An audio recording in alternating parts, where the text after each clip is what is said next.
What's up, everybody? Welcome to the chopping block for week 9. It's already week 9 in the NFL season, and we're back here with another edition of the program. I'm your host, Head Chopper, and this week we're going to go over a FanDuel lineup, and it's a cash lineup. It was submitted on Twitter, per usual. This particular Twitter user, his name is Miller Gorving. I guess I'm pronouncing that right. I don't know what all the letters are going to mean, but he knows what they mean, and that's all that counts. So he submitted his FanDuel lineup for cash, went through it, selected it. He's going to get some swag now. And basically, it's a great lineup. I really, really enjoy it for cash. I'd play that for sure. But as always, I'll find a few things I can pick apart just to kind of make a point. So, with that being said, there are a couple of things in here that I would probably lean on changing a little bit. And I'll start it off. I'm going to need a little bit of extra cash, just a little bit. So I'm going to get rid of the kicker, Dan Bailey, at $4,800. I'm going to save a few hundred. And I'm going to go to Greg Zuerlein, the Rams. Not a big deal here. It's a kicker, right? I mean, outside of like being able to take Gostowski and whoever the premier kickers are, there's not a big difference between these guys. Who knows who's going to have a great week one weekend? And I know people can research it and all that, but I'll go Zuerlein here. He's in a pretty good stadium here. Should be pretty good weather, fairly good turf down there, so he'd be all right there. The Rams, they're coming out of a bye week. They should score some points here. They've had 5 straight wins coming out of a bye week. You know, if they get down there, they can't quite punch it in, then you get Zuerlein. He can get you some points. But really, this is a salary-saving move because I need those extra few $100s. And I'm going to need them at wide receiver. I'm going to take out 2 guys at wide receiver and put 2 more guys in.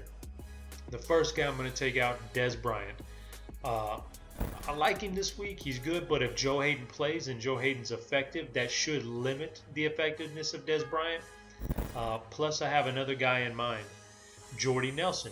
I like the pairing with Aaron Rodgers. I know this isn't a tournament, but in this particular instance, we're talking about the team with the highest team total of the entire week, playing at home. A great matchup. If you're thinking Aaron Rodgers is going to do well, he's running out of guys to throw to. Jordy Nelson on the season averages 8.6 targets per game. If Randall Cobb is beat up or misses another game, Ty Montgomery misses another game, Davante Adams just takes those really small passes near the line of scrimmage. There's a lot to like about Jordy Nelson.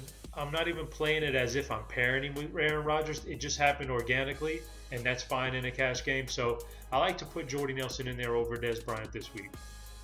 And for that other wide receiver spot, since I'm loading up on Green Bay, I've got the Green Bay quarterback, wide receiver, and defense, which is fine with the highest team total. I think that's a great strategy. Anytime you want to target Andrew Luck and that offense with your defense, that's great strategy.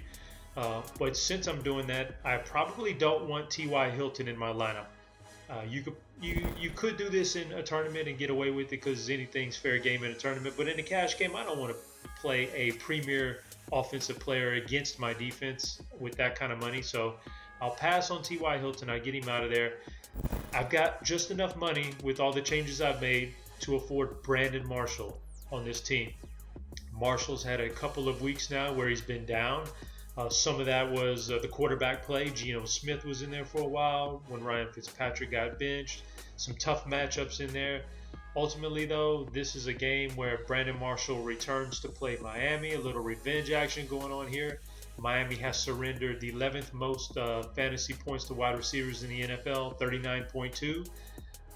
And basically, that's a pretty big number, but it's even bigger when you look at their competition. Their competition hasn't been all that great, so that's a big number against bad competition outside of a few instances. Brandon Marshall's an elite wide receiver. He could have a big game here. I think it helps. I think he's got a really solid floor this week for cash games, even more so than T.Y. Hilton. We saw what T.Y.'s floor was last week. It's 1 catch for 20 yards. I think Marshall is going to do better than that most anytime he's out there when he's healthy. So with that being said, I appreciate the opportunity to break down this lineup. If you like the video or what have you, click the like button on the social media. Go to the YouTube channel, subscribe to that. And I'll be back next week, guys. This season's flying by. Good luck this weekend.